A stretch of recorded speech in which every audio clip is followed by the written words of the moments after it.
Së pari faleminderit juve, nuk ka krenari më të madhe se sa me bo sado pak në këtë kohë për komandant Tigrin, për sakrificin e tij si një luftëtar i madh i çështjes kombëtare. Sot në Gërgacin vendlinjen e tij pra është vendosur një pllak përkujtimore, një lapidar i cili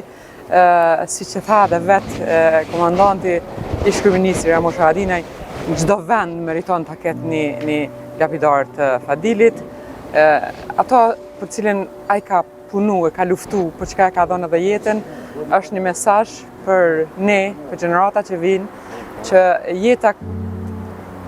liria ka pas çmim shumë të lartë, me jetën e Fadilit, komandant Tigrit edhe shumë shokëve të tij, por mesazhi që ai ka dhënë na tregon që ne të gjallët e kemi obligim gjeneratave t'ju përcjellim që kjo jetë e komandant Tigrit dhe shumë shokëve të tij është dhënë për lirinë e vendit, të cilën ne duhet ta ruajmë, ta kultivojmë,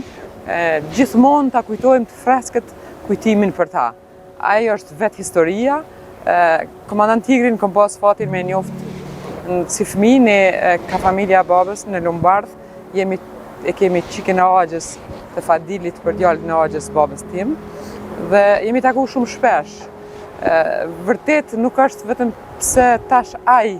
është gurthemel i lirisë vendit tonë, por njëkohësisht edhe i trojave shqiptare, megjithatë ai ka qenë një djalë trim, një vizionar shumë i madh, i cili qysh herët ka treguar, qysh e tha edhe shumë bukur komandanti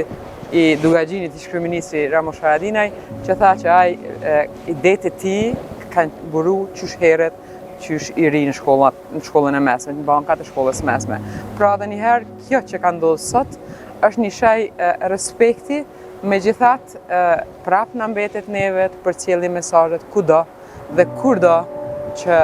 emri i tij është lartësu, por ne duhet ta përcjellim pra tek gjeneratat për të kujtuar se sakrifica e tyre ka qenë aq e madhe sa neve ndoshta pak kemi bë si vend për të mbajtur kujtimin e tyre, sakrificën e tyre, për të përcjellë tash te gjenerata që vinë. Unë ju falenderoj juve, vërtet ju, organizatorë, gjithë ata që kanë kontribuar që sot në një çerek shekulli të vendoset në vendlinjen e tij, në atë vend ku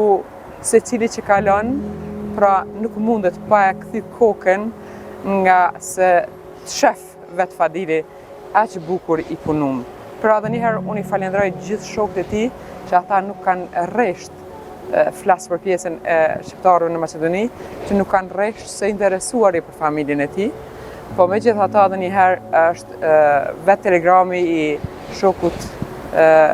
Naimit, pra me emocionoi edhe mu personalisht, dhe tham edhe njëherë lum ata që kanë dhënë jetën për lirinë e vendit.